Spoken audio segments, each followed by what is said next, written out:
I've had the time of my life. Don't panic, Twilight. You're no good to either one of us if you start to panic, says Star Swirl. Easy for him to say. He didn't just read that he was going to go crazy and die. I thought I was done with this. I was moving on, getting better. Why is this happening to me? What did I do to deserve this? Twilight? Talk to me. Look, this might not be as bad as it seems. It's vague, and it probably doesn't mean what you think it does. Heck, it might not even come true. I have to write this to preserve the loop, maybe it just inspires us to find the right answer some other way. He adds. Do you really believe that? I ask him, because I don't.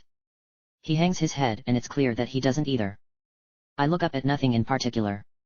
The midday sun is shining through the windows high above us, creating hard-edged shafts of light in the otherwise gloomy library.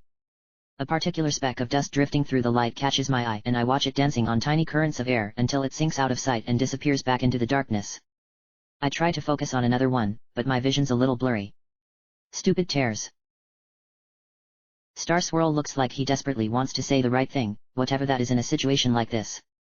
I get the feeling that being supportive isn't something that comes naturally to him. Forget the madness and death part for now. Travel to a place outside of time probably refers to alternate futures or timelines. Your destiny must have been something different before you changed it with the elements. We'll have to find the timeline with that destiny and cut it off at the source. I think I can get us there, with a little research. Hey, even if you do die, maybe it isn't for a really long time. Celestia said that you'd solved this before you went back to the past, and I think if you went back several decades older than when you left, some pony would have written it down, I say. I don't want to die anymore. I just figured out how much I have to live for. Hey, no ponies had more practice dying and coming back to life than you, right? He asks. I slap him, hard, before I even know what I'm doing. There's a time and a place for trying to lighten the mood with humor, and he hasn't earned the right to be cavalier about this. He's been nothing but terrible to me since he got here and I'm not going to take it anymore. He's stunned for a moment before he turns back wordlessly to look at me and wipes his mouth. He must have bitten his tongue or something because there's a bit of blood on his hoof. This isn't funny, I say. You might know that this little adventure has a happy ending for you, but it might not for me. You've been a jerk to me since the moment you got here and I'm sick of it. Twilight, No. Shut up. Anything you're going to say is too little, too late. I've met ponies who are jerks before, and even gotten along with them sometimes. You're worse than they are. No wonder Luna wants you to just go away, and you don't have any friends back in the past. You're awful. You think that just because you're smart the world should rearrange itself around you and give you whatever you want? I say. Star Swirl opens his mouth to reply, but I'm on a roll. You know how to be nice. I saw how you treated Rarity. That's even worse than if you just didn't understand how to behave. You're a bastard by choice. I can't even comprehend the messed up thought process that would lead to you deciding to be this way. Well, guess what? It worked. Honestly, I'd rather not pass an assignment from Princess Celestia than be your friend. I get up from the table and start to walk away. Hey. Where are you going? We still have work to do. How am I supposed to solve this by myself? He asks. You think you're so smart, I'm sure you'll figure something out, I say without turning around. I push the doors of the library open and walk out into the hall, stopping to listen to them slam shut behind me. I just want to sink into a very dark hole and never crawl out of it. Before I do, I should probably tell the princess what happened. I can't believe I didn't even last a full day with Star Swirl. That pony has a gift, albeit a sick and twisted one, for getting under my skin. It's almost lunchtime. I'm not hungry, but I'm sure that the day court will be taking a break soon. The princess likes to have a little time to herself in the middle of the day to gather her thoughts and take care of any personal business, and that's always included me before. Sure enough, nobles and bureaucrats are streaming out of the throne room as I approach it, and I have to fight against the tide just to keep from being swept along. When I do push through the crowd I find myself in a mostly empty great hall as the last stragglers make their way out of the room. Celestia is seated on her throne reading something from a piece of parchment, but she looks up after a moment. Oh, hello Twilight. How are you and Star Swirl getting along? She asks. I wince under the question. Not so well, Princess. I'm sorry. I think I messed everything up. He and Luna had a big fight and she broke up with him, and there's a prophecy, and then I had a fight with him, and… Well, like I said, it's not going very well. I know you wanted me to be his friend, but I'm not sure that I can. I say. Celestia frowns. I see. I know that Star Swirl can be hard to get along with and I understand how you must feel about him. The two of you are really quite similar in some ways and yet so very different in others. Don't worry about his relationship with Luna, the two of them seem to find some reason to break up every few months or so but they always find one another again eventually. She says. He said she's different now than she used to be. Is that true? I ask. Celestia rolls up the parchment and places it at the side of the throne before answering. It is. She's been a bit more hesitant since she returned from the moon.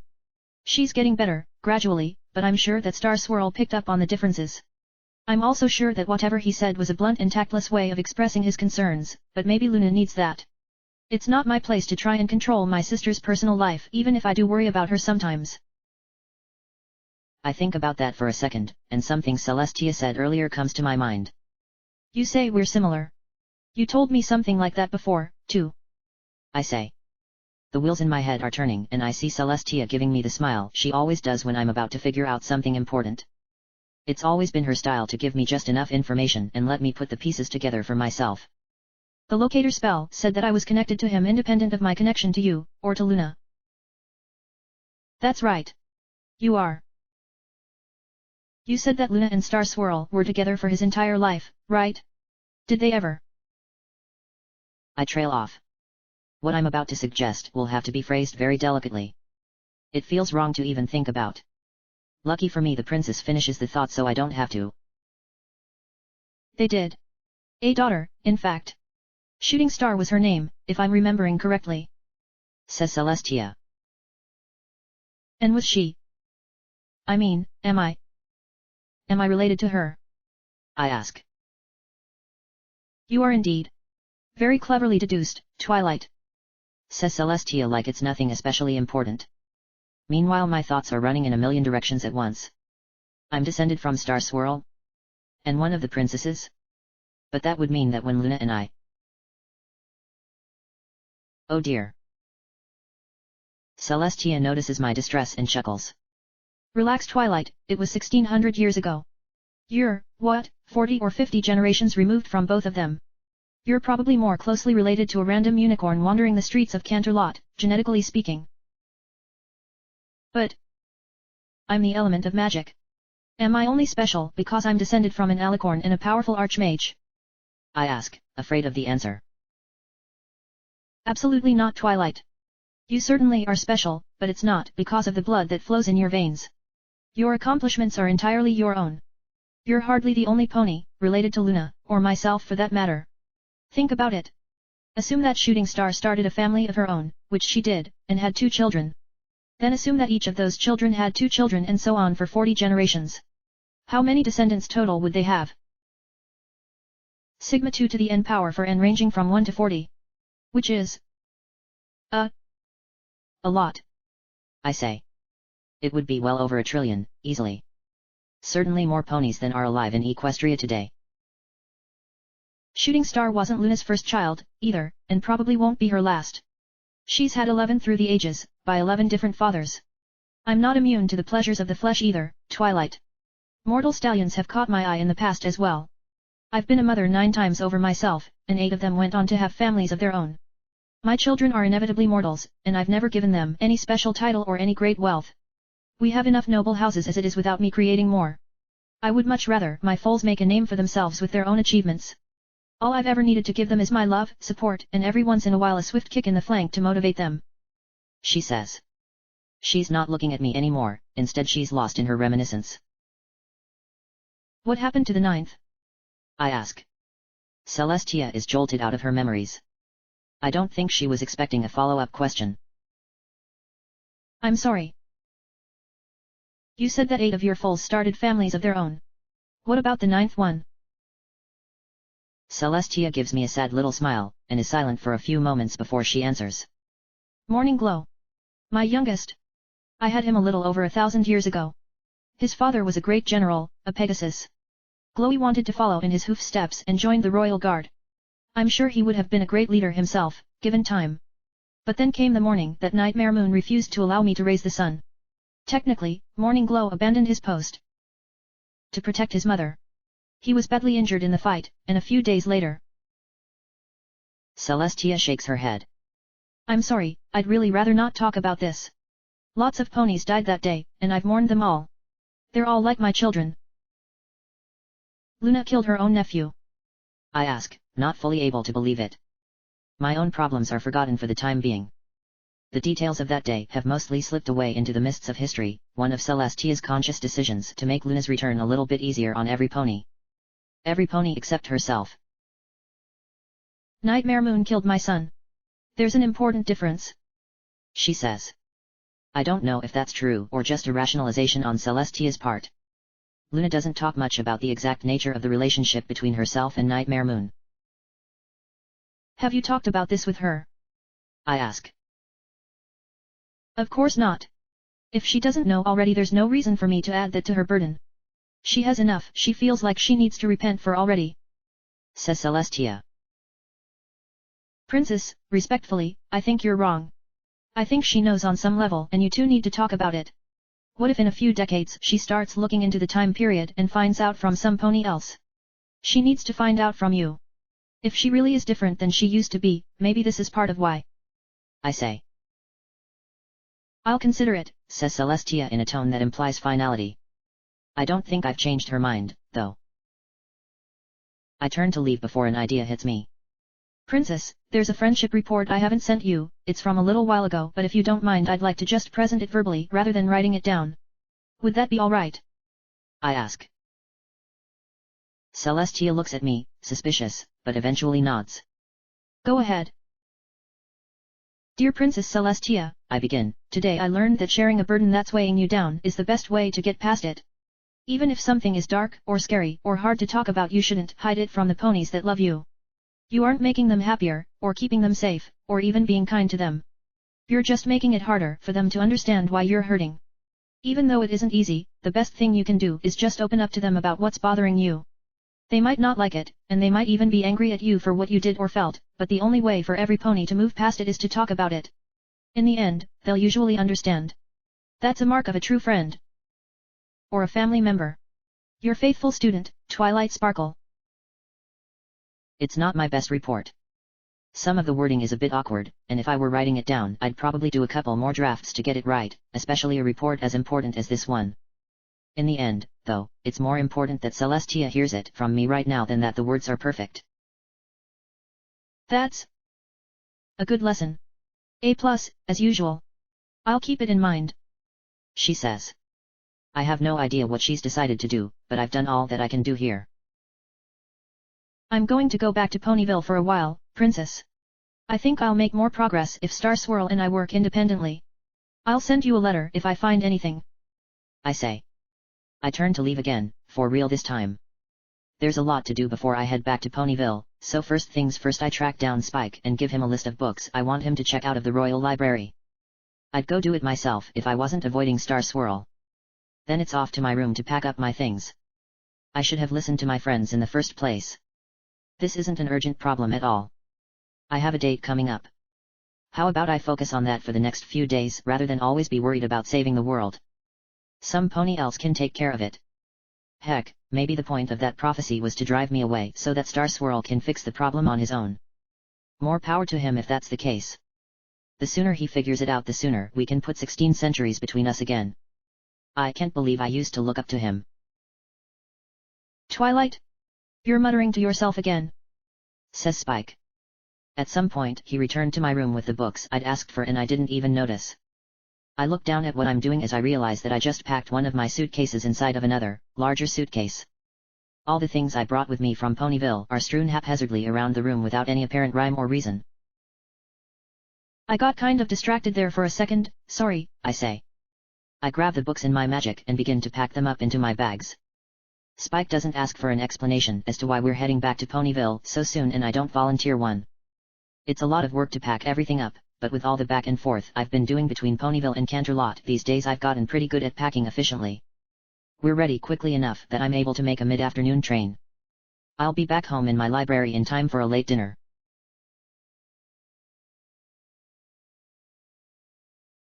These last few days just flew by. I haven't heard anything from Canterlot, and I assume that no news is bad news. I'm trying as hard as I can not to care, but I just can't. That's why I'm sitting up in my bedroom dressed in an evening gown and my favorite pair of amethyst earrings, reviewing a copy of Time Travel and its interaction with quantum mechanics for fools as I try as hard as I can not to mess up my main do. It took nearly 3 hours at the spa to get just right, although I suspect that 2 of those hours could have been avoided had Rarity not insisted on coming along with me and giving her rather extensive input. I won't deny that the end result looks pretty darn good, though. Nervous? Who's nervous? Why should I be nervous? It's just a date. A blind date with a Pegasus who I've never met. All Applejack told me was that she met her at the market selling flowers and that her name is Azalea. We're just having dinner. So why won't some pony tell my heart rate that the way it's been racing for the entire afternoon is completely unnecessary? I've actually made quite a bit of progress in studying the time problem over the last couple of days. I'm pretty sure that I can keep my mind on this problem and also knock it out of the park where this date is concerned. Yes, I just used a baseball phrase. I really have been studying it since the girls gave me home run back at the party.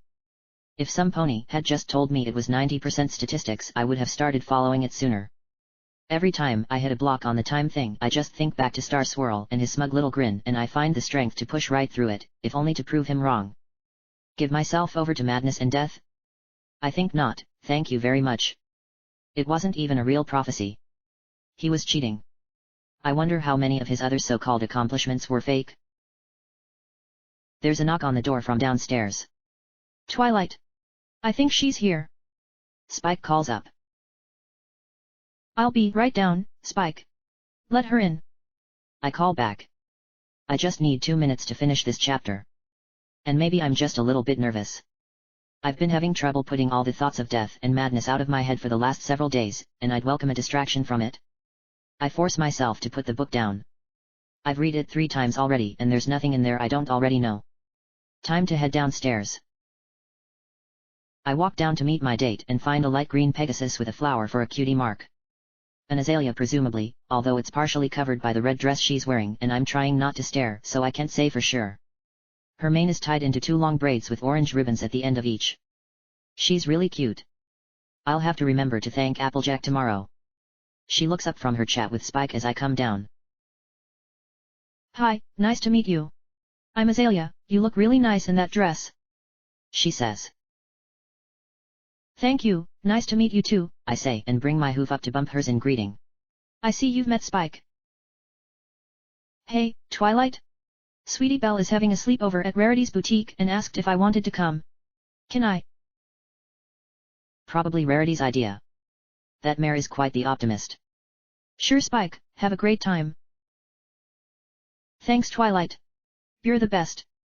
He says and runs off to gather up a few of his things to bring with him. Mercifully, Azalea doesn't comment on that. Instead she looks over at me. Shall we? I still can't believe I'm going on a date with the Twilight Sparkle. She says. I'm not that big of a deal, am I? I ask.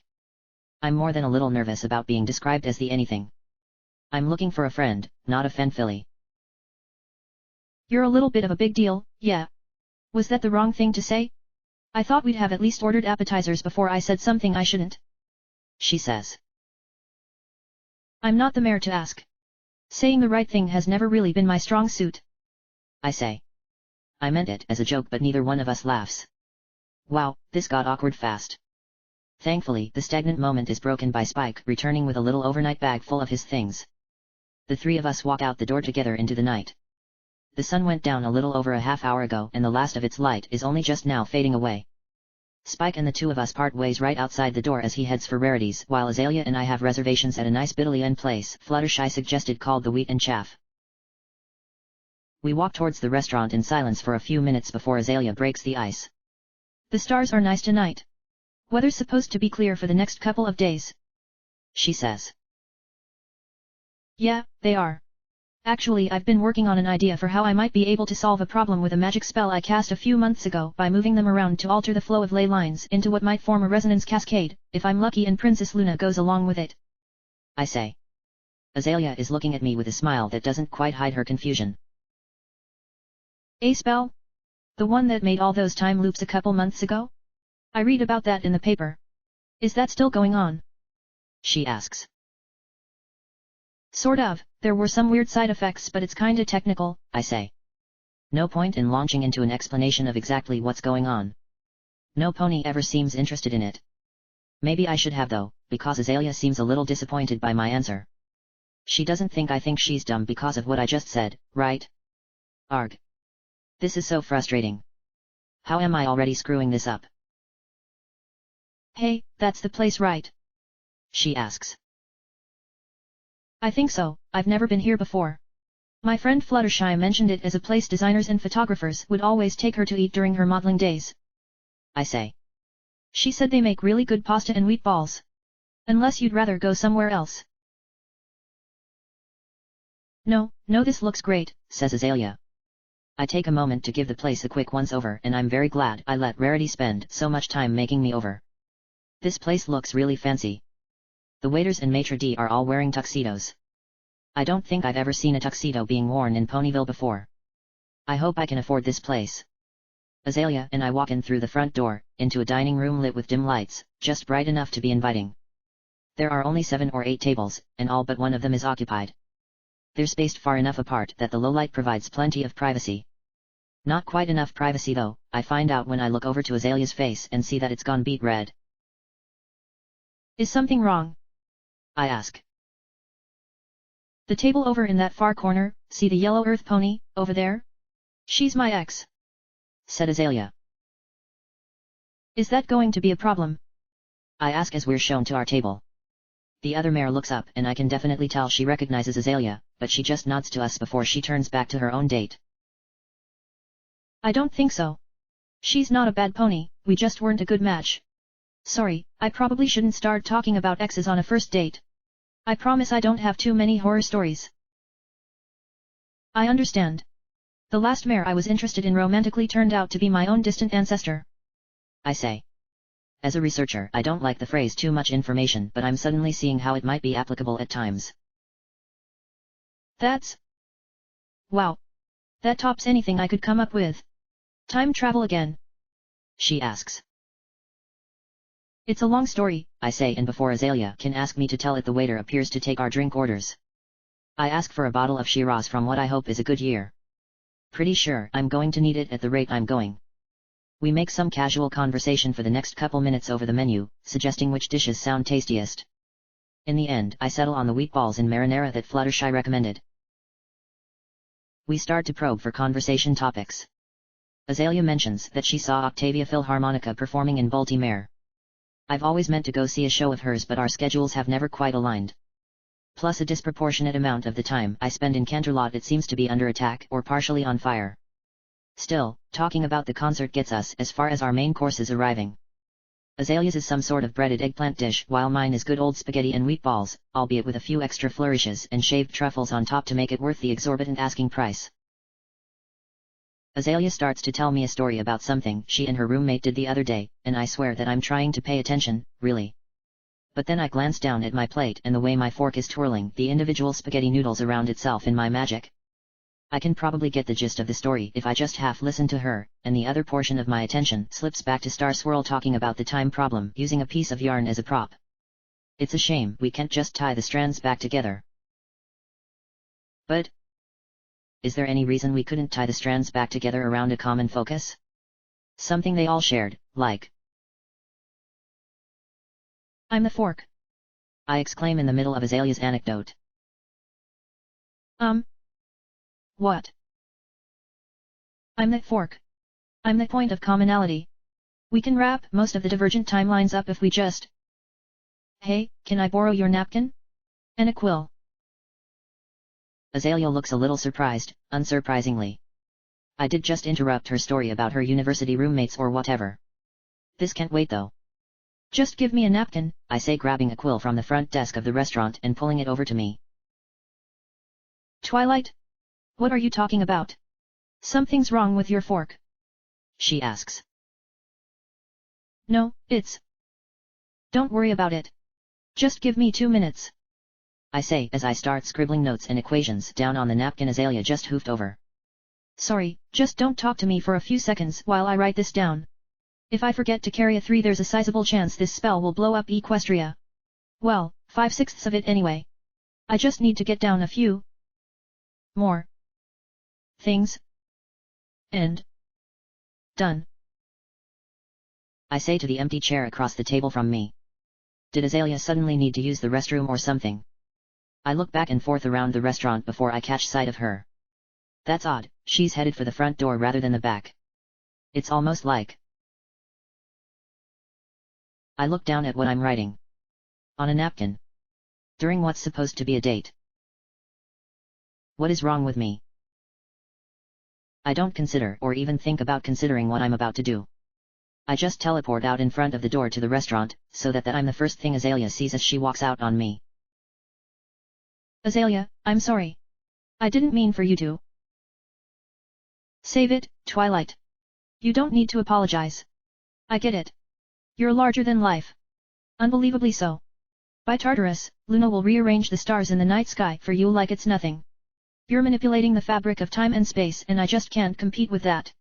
I get that I must be pretty dull by comparison. I shouldn't have ever expected that anything I've done could live up to what you have. I'm boring, and probably pretty disappointing. You deserve some pony better than me. She says. She turns and starts to walk out of my life forever. How can she? This is... What can I? I look up at the waxing moon, and consider something that Star Swirl said. Not intentionally, I promise. On the other hoof, though, maybe being spontaneous and unexpected wouldn't be so bad right at the moment. You look absolutely gorgeous in that dress. I shout, without thinking anything through. Azalea stops, which I take as an encouraging sign. That's what I should have said back in the library when I first saw you and you complimented me. Because it's true, you really do, and I'm sorry. When you mentioned how nice the stars were I should have said that the way they reflected off your eyes was so beautiful. I don't think you're boring. I wouldn't even if... Look, I understand why you're walking away from me now. I haven't given you the respect you deserve. You aren't disappointing. I am. I don't deserve your forgiveness. At all. You'd be totally justified if you just kept walking. But please, I want one more chance. I haven't earned it, I know, but I want to earn it. I want to make this up to you. I'm so sorry. Azalea hasn't moved, for better or worse. Why should I listen to you? She finally asks. Why should I listen to anything you have to say? You don't like me, you don't even know me. You've made it perfectly clear that. No. I want to know you, I do. I don't, yet, but I know that my friends like you, and that we both like Octavia Philharmonica, and that I've treated you like dirt tonight but that's just because. I trail off and hang my head. There's no excuse for the way I've treated her. Never mind. I'm sorry I wasted your time. A mare like you can probably do a whole lot better than me. I say. I mean it, too. I'm just about the worst date ever. No pony deserves to be stuck with any pony as awful at this as I am. Azalea can find some pony way better than. Why is she hugging me all of a sudden? You're really sorry, right? Asks Azalea, squeezing me tightly between her forelegs. I sink into her grasp, I can't help it when it feels this good. I really am, I say. This is a one-time deal, okay? You decide to start scribbling mathematical equations onto napkins in the middle of a dinner date again and I won't be so forgiving. She says. Well, maybe if it were really important. I won't, I promise, I say. Do you want to go back inside now? Start over? She asks. I have a better idea, I say. It just takes a moment's effort to teleport both of our dinners, as well as the tablecloth they were served on, out to where we're standing. How about a late-night picnic? But... Azalea, can we just go somewhere else? Somewhere quieter? That isn't me. I'm awful at formal romance, I really am. Please. I ask. Beg, would probably be more accurate. She looks at me for a few seconds. Then a few seconds more, and my racing mind has all the subjective time in the world to think about how badly I've already screwed this up. And then... Sure. All right, says Azalea, and I feel my heart skip a beat as I bring our meals up to us and carry them along in my magic as we head by unspoken agreement towards the park. Azalea has my full attention, finally. How was I not completely captivated from the moment I first laid eyes on her? Did I really almost let this mare slip away? She's smart, and pretty, and... She laughs at something I'm telling her about what Rainbow Dash did sometime. I could fall for that laugh. I want to fall for that laugh. We get to a grassy hillside and I spread out the tablecloth. We flop down onto it, our dinners forgotten off to the side for the moment. One of my front hooves finds Azalea's and neither one of us pulls away from the contact. The conversation turns to political philosophy somehow, and soon she's ranting about the writings of Trotsky. I turn to look at her for a moment while she's in the middle of some diatribe about how wrong he was about something or another, then I roll on top of her and kiss her. This being spontaneous thing really works. I should plan to be spontaneous more often. Sorry. I've always kind of thought Trotsky was kind of overrated, I say. You apologize too much, she says. SOR, Azalea cuts me off when she kisses me back, harder than I kissed her. She breaks it off after a moment, though. This isn't moving too fast for you, right? I kissed you first. If I shouldn't have. Hey, I kissed you back, didn't I? To be completely honest, I've had just the tiniest crush on you for the last few months. That's why I jumped at the chance when Applejack asked if I wanted her to set us up. I'm glad I did. I'm glad you did too, I say. We lay there side by side for a few more minutes. You seem like a pretty well-read pony. I'm surprised I haven't seen you around the library before. I've been there a couple times, but not that much. I don't even have a library card, she says. Gasp. No library card? Then our relationship can never be. She giggles. You know you can't just say gasp, right? Besides, when I was there it wasn't the books I was checking out. What else would you check out at a library? I ask. Azalea rolls her eyes. The librarian, obviously. Oh. Oh. You mean me? Of course I mean you, silly. I can't believe you never noticed, she says. We look up at the stars again. I move to take a bite of my pasta but it's gone cold, so instead I just lay back down next to Azalea. It's a bit nippy out on the exposed hillside. That's all the excuse I need to snuggle up against Azalea's side. You were right, the stars really are pretty tonight. I think I found something prettier, says Azalea. I turn my head and she's looking straight at me. You are just a completely shameless flirt, aren't you? I ask, not that I'm not enjoying it. Shame is overrated, she says. Besides, I like you. This you, anyway.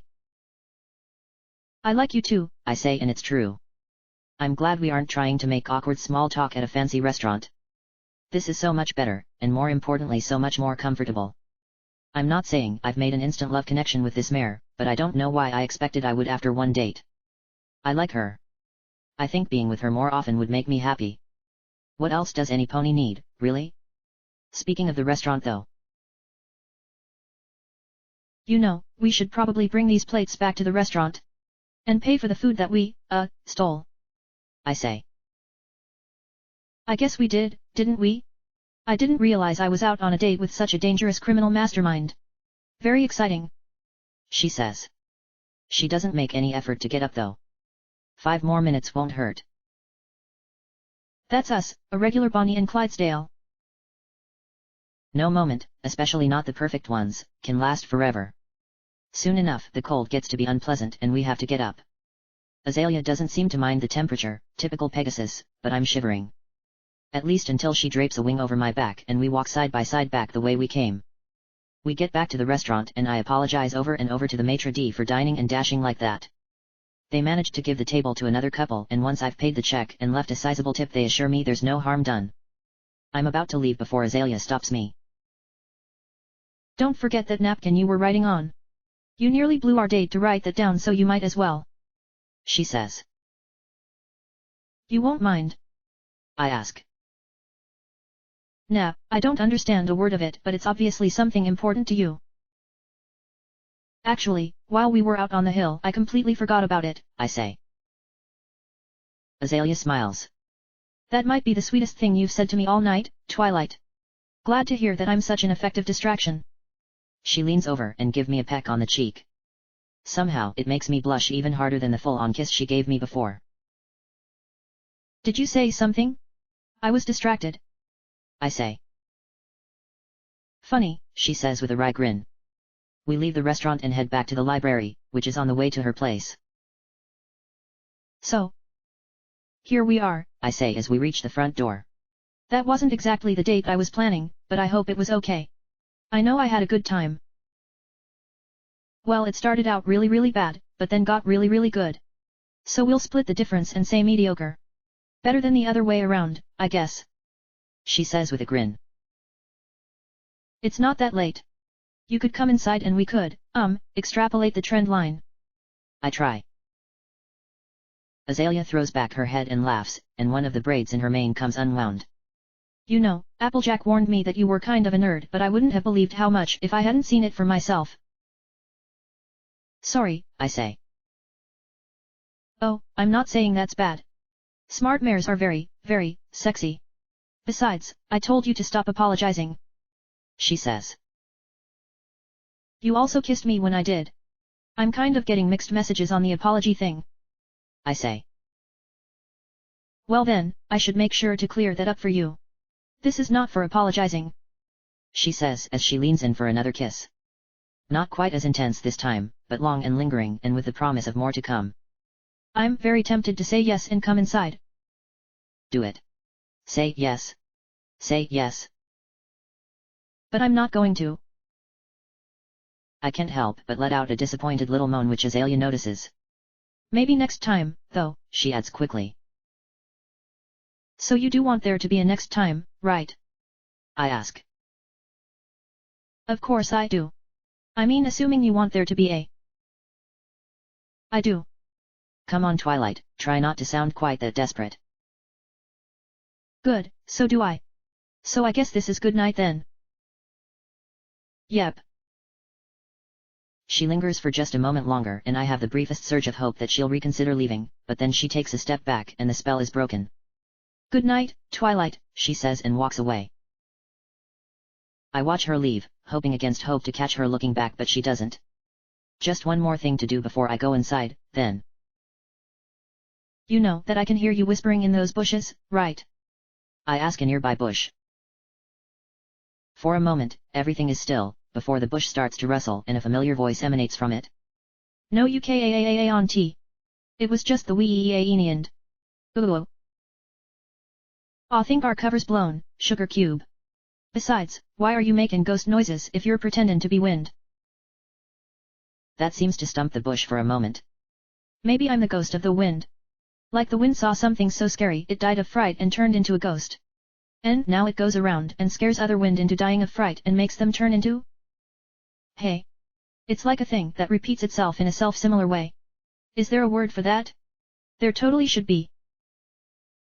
I'm in too good a mood to be annoyed with either of them, so I just go inside. I should probably take some notes on my date, or start brainstorming ideas for the next one. You know, something calm and rational. I have a Philly friend. I have a Philly friend. I can believe I totally have a Philly friend now. Or something like that. That's good too. Aloysius, I have a Philly friend. Can you believe it? I ask my assistant.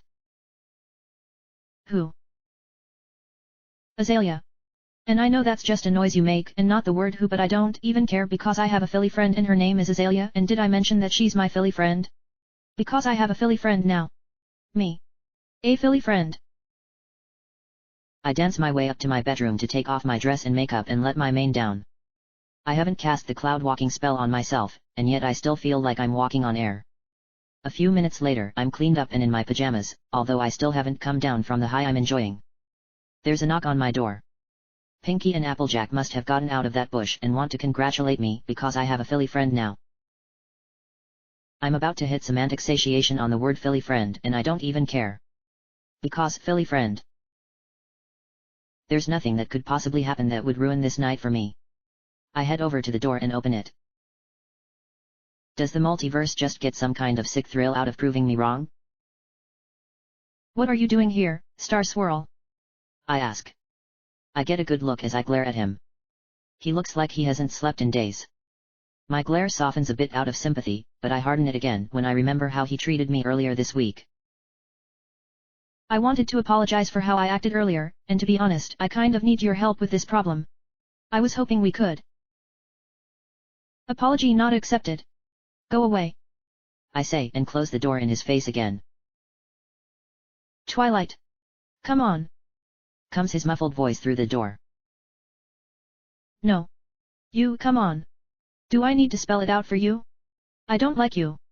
No pony likes you, and I'm doing just fine without you, thanks very much. Look, I get it. I wasn't very nice to you before, but I'm trying to. Not interested. Would you shut the buck up for 1 second so I can start treating you in a more respectful fashion? Star Swirl shouts through the door. There's a moment of silence. There was probably a better way to phrase that. You think? Look, Twilight, please. I know that I've earned your contempt. I probably don't deserve another chance, but I'm asking you for one anyway. Please? Haven't you ever been in a situation where you just wanted one more chance to prove you aren't as bad as some pony else thinks you are? I squeeze my eyes shut. Damn it. I can feel myself starting to forgive him. Any other night, that line wouldn't have worked on me. Ground rules. I shout at the front door. What? I said ground rules. You say one more mean or disparaging thing about me, or tell me how much smarter than me you are, or treat any pony in a way I don't like, and I'll throw you out of this library so fast you'll think you were summoned by the dirt road. That'll be in your face when you hit the ground outside. Understand? Yeah, I understand, he says. I open the door. Come inside before some pony files a noise complaint. He blinks a few times before he trots across the threshold. I'm not sure he expected me to let him in. I'm sorry, he says, for everything. Not the least the way I treated you back there. I don't say anything. I'd be lying if I said I wasn't enjoying this just a bit. Making two mares cry within 10 minutes of each other is pretty bad, even for me. I promise I wasn't trying to hurt you. I don't know what the prophecy means either, but I won't let you get killed if there's any way to prevent it. I swear on my honor and my magic. He says. Still not saying anything. Princess Celestia yelled at me a lot, if that helps at all. She hasn't lost her touch with the royal Canterlot voice over the last 16 centuries, I'll tell you that. He says. We sit in silence for a few seconds before he speaks again. Damn it, would you please say something? I think I liked it better when you were yelling at me. I grab the napkin I had been scribbling on back at the restaurant with my magic and pass it to him. Thoughts? I ask. He looks over the napkin and his expression goes from confusion, to surprise, to realization, and then back to surprise again. This might actually work, he says. You don't have to sound so surprised, Star Swirl, I say. It's just that I didn't think that. He stops talking when he looks up and notices that my horn is glowing and my left eyebrow is raised, daring him to continue. You know what? Let's just focus on the part of this where you're right. Good choice, I say. I did some work of my own over the last few days too. This spell you came up with will cover most of the alternate timelines, but not the most radical divergences. I did some scrying into that, and there's one big alternate history we're going to have to take care of locally. We'll have to actually go there. He says. An alternate timeline? Did I win, or did the changelings win? I ask. Well, both. Sort of. What's that supposed to mean? I ask. Twilight, in this other timeline the changelings took over Canterlot. And their queen is, you.